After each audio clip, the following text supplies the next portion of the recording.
This is Alex. Alex used to celebrate goals. Jump off the couch, spill his drink, wake the neighbors. Arms in the air, phone thrown across the room. That specific sound a human makes when something beautiful and impossible just happened in front of him. He stopped doing that in 2018. That was the year VAR arrived, and the year football stopped feeling like football. Alex also watched a goal get disallowed last week because a player's armpit was offside. An armpit? We need to talk about VAR. What VAR actually is. VAR stands for Video Assistant Referee.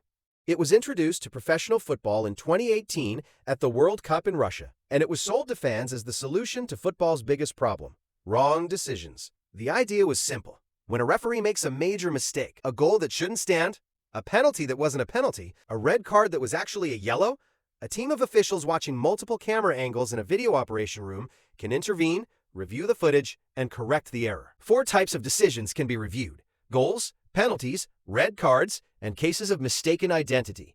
Everything else, yellow cards, throw-ins, corners, fouls that don't lead to a penalty, stays with the on-field referee. On paper, this is reasonable. Referees are human.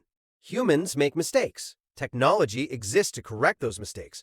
Why wouldn't you use it? Alex will tell you why. The goal that doesn't feel like a goal. Before VAR, scoring a goal felt like this. The ball hits the net, 50,000 people explode. The scorer runs toward the corner flag. Teammates pile on top of him. The stadium shakes. Strangers hug each other. And for approximately 15 seconds, the entire world contracts to a single point of pure joy. After VAR, scoring a goal feels like this. The ball hits the net.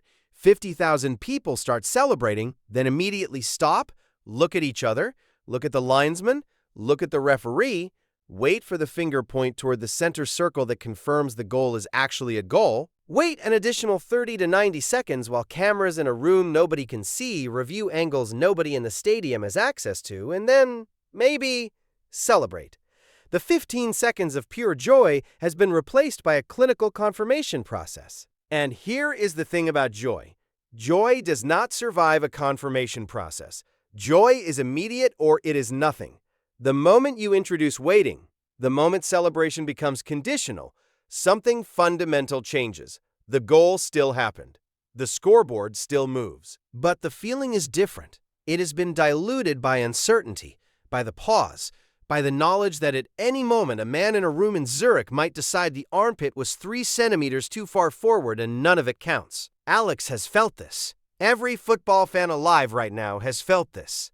And nobody has a good answer for why this is acceptable. The armpit problem. Let's talk about the armpit. Because this is not a joke. This is a real thing that happened and continues to happen regularly in professional football. The offside rule as written states that a player is offside if any part of their body that they can score with is beyond the second-to-last defender when the ball is played.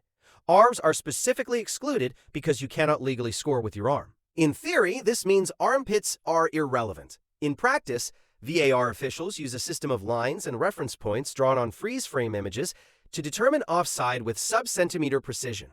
And because the human body has a shoulder, and the shoulder connects to an armpit, and the armpit is technically part of the torso, and the torso can theoretically be used to score a header, the armpit became a data point. Goals have been disallowed because a player's armpit, frozen in a single frame of video at the exact millisecond the ball left a teammate's foot, was 2.3 centimeters beyond the last defender. 2.3 centimeters, the width of a fingernail. Alex would like to ask the people who designed this system one question. Have you ever watched a football match? Have you ever felt anything? Because nobody, not the striker, not the defender, not the referee, not the goalkeeper, can process 2.3 centimeters in real time.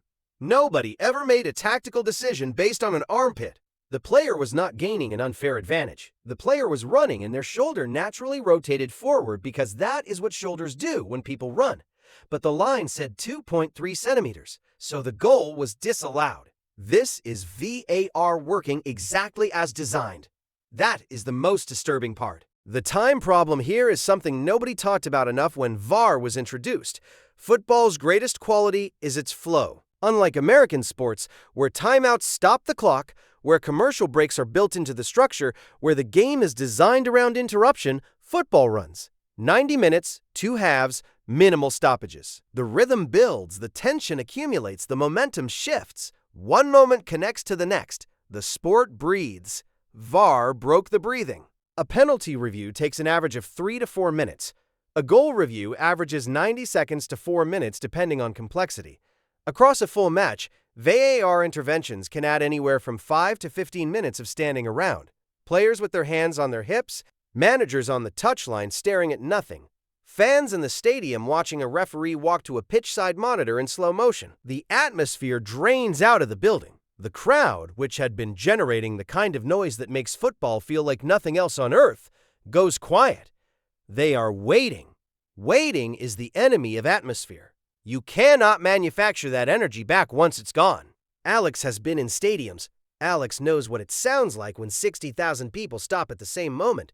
It sounds like a funeral for a feeling. The correct but not football problem. Here is the argument VAR supporters make, and it is not entirely wrong. VAR decisions are technically correct. The armpit was offside by the rules as written. The penalty was correctly awarded because contact occurred. The red card was justified because the foul was dangerous. Technically correct.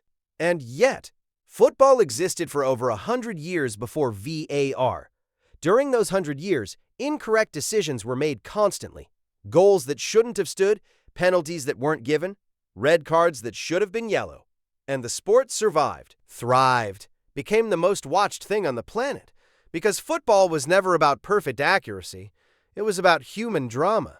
The referee who made the wrong call. The linesman who couldn't see from that angle. The controversy that gave fans something to argue about for 30 years. The Hand of God goal in 1986, which was obviously handball, which Maradona openly admitted was handball, is one of the most iconic moments in the history of sport. Not despite the wrong decision. Because of it. VAR would have disallowed that goal in 4 minutes. And nobody would have talked about it for 40 years. Does Alex have a solution? Alex has watched this debate for 7 years. He has heard every argument. He has read every proposal. Use VAR only for clear and obvious errors. Limit reviews to 30 seconds. Remove the armpit from the offside calculation. Return to the human eye for marginal calls. All of these are reasonable. None of them address the core problem. The core problem is that VAR changed football's relationship with its own moments. It inserted doubt into celebration. It made every goal provisional until confirmed.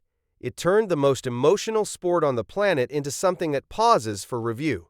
And you cannot unpause a feeling. Alex is not saying VAR should be abolished.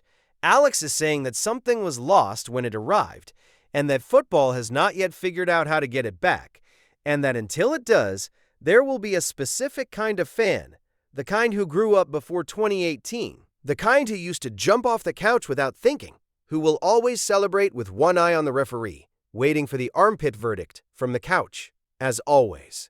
Do you think VAR has improved football or ruined it? Drop your honest answer in the comments. Alex already knows where he stands.